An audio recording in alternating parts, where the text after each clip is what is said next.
ഇപ്പോൾ ജോസഫ് വാഴക്കൻ മാധ്യമങ്ങളെ കാണുന്നു. തത്സമയ സംപ്രേഷണം. ഒന്നിൽ കൂടുതൽ ആളുകൾ അത് ഒരേ നിരയിൽ നിൽക്കുന്ന ഒരേ 3 പേര് നിൽക്കുമ്പം സ്വാഭാവികമായിട്ടും ഹൈക്കമാൻഡിനും അതിൻ്റെതായ ഒരു താമസം ഉണ്ടാകും. എല്ലാവരുമായിട്ട് കൺസൾട്ട് ചെയ്ത് തീരുമാനമെടുക്കുമ്പോൾ തെറ്റുപറ്റാൻ പാടില്ലല്ലോ.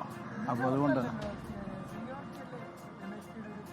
ഉറപ്പായിട്ടും രമേശ് ചെന്നിത്തല സീനിയറാണ്, രമേശ് ചെന്നിത്തല അർഹനാണ്. ഓരോരുത്തർക്കും അവരുടേതായ അർഹത അവരവർ പറയുന്നുണ്ട്.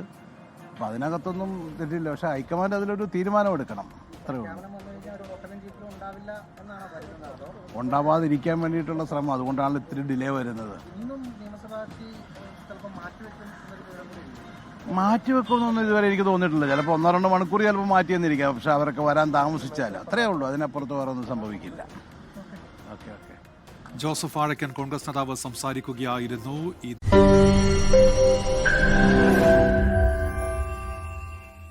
ലോകത്തെവിടെയായാലും ഏത് സമയത്തും 24 വാർത്തകളും ഓഗ്മെന്റഡ് റിയാലിറ്റി പാക്കേജുകളും എക്സ്പ്ലെയിനറുകളും വിശദമായി കാണാൻ ഞങ്ങളുടെ യൂട്യൂബ് ചാനൽ നിങ്ങൾക്ക് സബ്സ്ക്രൈബ് ചെയ്യാം.